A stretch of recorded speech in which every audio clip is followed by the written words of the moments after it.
ಅವಳ ಕೂದಲಲ್ಲಿ ಮೂಗ್ಪಟ್ಟ ತುಂಬಾ ಇಷ್ಟ.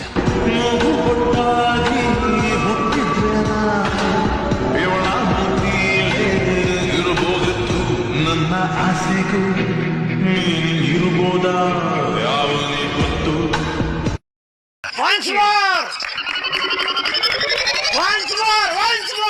ಅವಳ ಕೂದಲಲ್ಲಿ ಮೂಗ್ಪಟ್ಟಲ್ಲಿ ಯಾವುದೋ ಒಂದು ಹಾಡು ಕೇಳುತ್ತೆ.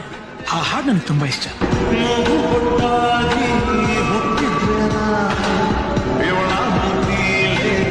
ಇರ್ಬೋದಿತ್ತು ನನ್ನ ಆಸೆಗೂ ಇರ್ಬೋದಾ